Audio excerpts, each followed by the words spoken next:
것은 바로 아말렉 족속을 말하는. 그 다음에 두 번째, 이 사단이 공격할 때가 있어요.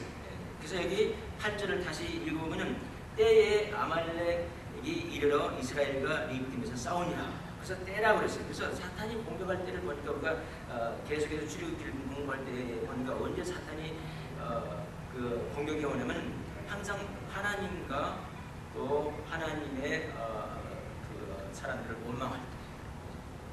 예를 들어서 뭐 물이 없으면 물이 없어서 원망할 때 누굴 원망합니까? 하나님과 모세, 하나님의 사람 보고 모세를 원망하고 있어요. 먹을 것이 없을 때도 또 마찬가지였어요. 그럴 때마다 우리 하나님 얼마만큼 좋으신 하나님이냐면 정말 뭐 내가 만약에 그런 가능성은 뭐 엄마물이 일도 없지만 말도 안 되는 소리지만 하나님이라서는 야 요놈들 내가 그렇게 너희들을 갖다가 보호해주고 지켜주고 인도하고 그런데도 그렇게 조금만 어려우면 나를 원망하느냐 하고 그냥 혼을 내줄 수도 있겠어요. 그러나 하나님께서는 그렇게 안 하세요. 그럼에도 불구하고 하나님께서는 먹을 것을 주시고 또 반석을 쳐서 물이 나게 해서 물을 마시게 할 수 있는 이렇게 좋은 하나님이신 분을 믿으시기 바랍니다. 자, 그래서 언제 공격하냐면 항상 사단이 우리를 언제 공격해? 우리가 원망할 때, 불평할 때, 불만을 가질 때 항상 공격. 저도 사단의 공격을 지금 많이 받고 있는지 모르겠어요. 불평과 불만이 지금 좀 있어가지고 우리 집사람들 그걸 알아차려가지고 아침에 제가 불평 불만이 좀 있었거든요. 근데 항상 그 진짜 불평 불만은 다른 겁니다. 교회가 부흥하고 이런데 지금 저는 지금 굉장히 생각을 하고 있는데 그 다음에 그 나타나는 것은 근데 다른 데 나타났어요. 그래서 밥이 너무 질다, 대다 이런 걸로다가 근데 사실은 그게 아니죠. 다른 불만이 있어도 있죠. 그래서 이렇게 불만 불평을 가질 때 하나님께서 항상 사단은 항상 공격을 그걸 항상 기억하시죠. 또 한 가지 뭐냐면 또 언제 사단이 공격을 하냐면 우리가 가장 은혜 받고 축복받을 그때를 또 타서 또 공격을 하는 걸 볼 수 있습니다. 왜냐하면 여러분 하나님께 축복받고 은혜를 받으면 하나님께 감사해서 하나님 내가 진짜 하나님 위해서 열심히 섬기겠습니다 하고 결심하고 교회 생활을 열심히 하려고 할 때 항상 이상한 일이 생길 수가 있어요. 그건 바로 그거예요. 우리가 잘 될 때 가장 희생을 내는 것은 무엇입니까? 사단이라고. 사단이 가장 희생을 내는 거예요. 그래서 공격을 합니다. 그래서 고린도전서 10장 12절에 보면 그런즉 선질로 생각하는 자는 넘어질까 조심하라. 그래서 내가 불평 불만할 때도 사단이 공격이 들어오지만 또 내가 참 잘 나갈 때도 사단이 공격을 한다는 것을 믿으시기 바랍니다. 또 세 번째 언제 또 사단이 공격을 하냐면요. 출애굽기 13장 17절을 한번 제가 읽겠습니다. 출애굽기 13장 17절 여러분도 잘 기억할 줄 믿습니다. 여기 보니까 바로가 백성을 보낸 후에 블레셋 사람의 땅이 여기서 블레셋이라는 것은 팔레스타인 땅을 말하는 거예요. 땅의 길은 가까울지라도 하나님이 그들을 그 길로 인도하지 아니하셨으니 이는 하나님이 말씀하시기를 이 백성이 전쟁을 보면 뉘우쳐 애굽으로 돌아갈까 하셨습니다. 즉 이제 이스라엘 백성들이 애굽에서 나왔을 때 이제 팔레스타인 땅에 이제 향해서 가고 있습니다. 그런데 그냥 그 쇼카트가 있었어요. 그냥 쭉 갔으면 14일 만에 가자라는 곳, 즉 팔레스타인 땅이 시작하는 그곳에 도달할 수 있는데 그러지 않게 하고 자꾸 하나님께서 밑으로 남방으로 보냈다가 그 다음에 또 위로 올라오게 했다면서 이 광야를 즉 바란 광야를 헤매게 하는 것을 볼 수 있어요. 시내 반도, 그렇죠? 팔레스타인은 이쪽에 있는데 시내 반도에서 헤매게 하는 거죠.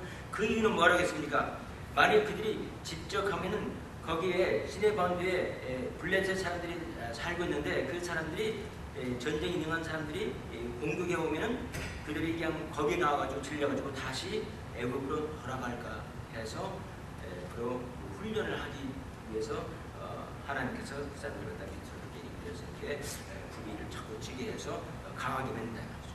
자, 그렇다면 언제 또 사단이 우리를 공격하냐면 하나님께서 우리를 훈련시키기 위해서 훈련이 이제 된 다음에 또 공격을 하나님께서 허용하신다.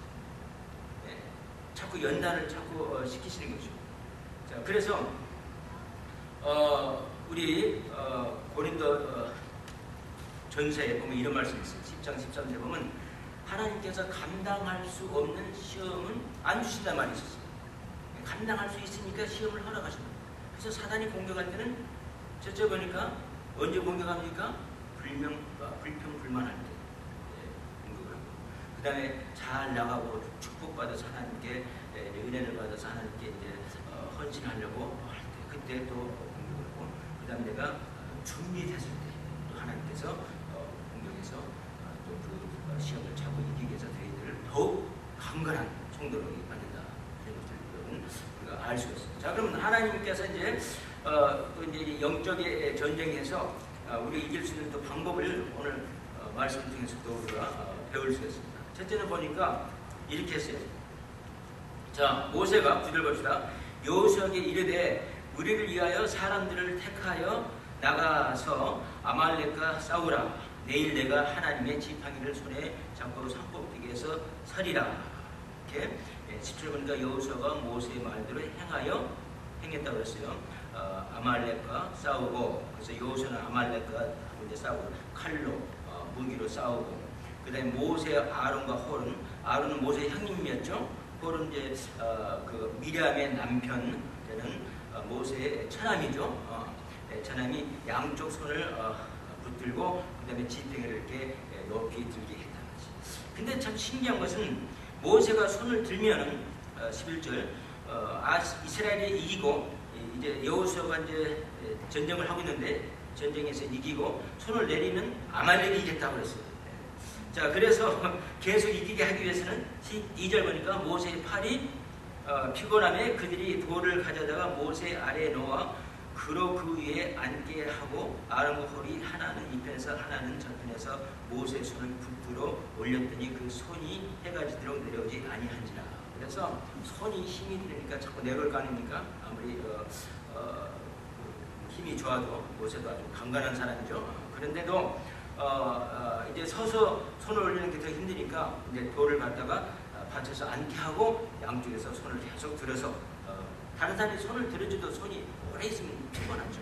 그래서 이게 했다 이런 말이죠. 자, 그러면 어떻게 이 사람들이 영적인 공격, 사단의 공격을 이기냐면 하나는 뭡니까? 직접 무기를 들고 싸우고 두 그룹으로 나눴어요. 하나는 뭡니까? 기도를 했다는 걸 볼 수 있습니다. 그래서 그러면 손 든 그 이유가 뭔가 하면은요, 10편 28편 2절을 보면은 내가 주의 성소를 향하여 나의 손을 들고 주께 부르짖을 때에 나의 간구하는 소리를 들으소서. 옛날에 이스라엘 사람들은요, 기도할 때 두 손을 하늘에다 들고 기도를 하는 경우가 많았어요. 물론 그러지 않은 사람들도 있었겠죠. 우리 뭐 찬양할 때 손 들잖아요. 그런 식으로. 그래서 그 손 드는 이유는 뭐냐 하면은 자기 기도가 하나님께 더욱 상달되기를 간절히 원해서 손을 드는 거예요. 이렇게 우리 바디 랭귀지로다가 이러고 하면은 서서 올라가잖아요. 바로 그런 의미죠. 그래서 바로 이와 같이 한 팀은 전쟁을 하고 한 팀은 기도를 했는데 그 기도를 하면 할수록 전쟁에서 이기고 기도를 들으면 전쟁에서 지고 그랬다는 거죠. 자, 그렇다면은 뭐 기도가 더 중요하고 그 다음에 전쟁은 덜 중요한가? 이건 아니에요. 무엇이든 다 중요해요. 우리 하나님의 사역에서 특히 또 영적인 전쟁을 우리가 줄 때 우리가 중요하지 않은 것이 하나가 없어요. 예를 들어서 우리가 에집트로 선교사를 보내드리고 우리가 전적으로 책임을 져서 보내는 건 아니고 우리가 이제 일부를 담당하는 거죠. 또 침례교단에서 또 다른 교회들을 통해서 이렇게 해서 돈을 모아서 보내지 않습니까? 그래서 헌금을 우리가 통해서 우리가 그분이 가서 에집트 가서 할 수 있도록 만들어준다는 거죠. 그렇죠? 그러나 뭡니까? 기도가 또 있어야 돼요. 기도로 우리가 계속 후원을 해서 내가 헌금만 했다고 해서 그걸 끝나는 게 아니라 기도를 그분들에서 계속 할 때 그들이 가서 전쟁을 잘할 수 있어요. 그렇다면은 여러분 기도만 또 가서 또 되겠습니까? 그들이 또 살아야 되기 때문에 또 헌금도 필요합니다. 그러니까 다 필요한 거예요. 그래서 하나님의 사역에서는 필요하지 않은 것이 하나도 없고 중요하지 않은 것이 사실은 하나도 없어요. 우리 이렇게 영상을 찍는 집사님도 정말 중요한 일을 좀 하고 찬양팀이 하나님께 찬양을 또 중요한 일을 하고 그 다음에 또 친교를 위해서 수고할 때 중요한 일을 합니다. 꼭 단에서 설교하는 목사만이 중요한 게 아니라 하나님 사역에서는 모든 사람들이 다 하나같이 다 중요한 거예요. 여러분 믿으십니까? 단에서 설교하는 목사만 하나님의 사랑을 받는 것이 아니라 모든 사람들이 다 똑같이 동일하게 하나님의 사랑을 받고 있어요. 하나님은 모든 사람을 다 사랑하고 있습니다. 믿으시길 바랍니다. 그래서 이와 같이 이 영적의 전쟁의 기록을 우리가 볼 수가 있어요. 기도로 하고 그리고 또 직접 전쟁을 우리가 노력도 해야 돼요. 예, 사단이 있는 것을 우리가 피하고 도망 나와야 돼요. 믿습니까? 예, 그렇지 그냥 같이 동조하고 있으면 사단이 영락없이 우리를 공격해서 연결됩니다. 그 다음에 이제 마지막 네 번째로 우리가 여기서 보니까 그 전쟁에서 어떻게 했습니까? 그 전쟁의 결과는 영적인 전쟁의 결과는 그렇게 했더니 결과적으로는 이겼습니다. 자, 이게 있어서 보세요. 14절 보니까 여호와께서 모세에게 이르시되 이것을 책에 기록하여 13절 보니까 여호수아가 칼날로 아말렉과 그 백성을 쳐서 파하니라. 그래서 칼로만 이긴 게 아니라 기도도 중요했어요. 그렇죠? 네, 기도와 칼과 같이 합해서 이제 이겼습니다. 이기고 14절 보니까 여호와께서 모세에게 이르시되 이것을 책에 기록하여 이 성경에 처음으로 모세한테 책에 기록하란 말이 여기 나옵니다. 그렇지만 모세는 벌써 이미 창세기부터 계속 기록하고 있었어요. 그래서 첫 번에 나왔다고 해서 딱 이 시점에서부터 기록했다고 생각하면 우리가 어리석음을 범하게 돼요. 창세기, 출애굽기, 레위기, 민수기, 신명기 이 모세오경은 모세가 기록했어요. 그 기록했다는 것이 예수님께서도 말씀하셨습니다.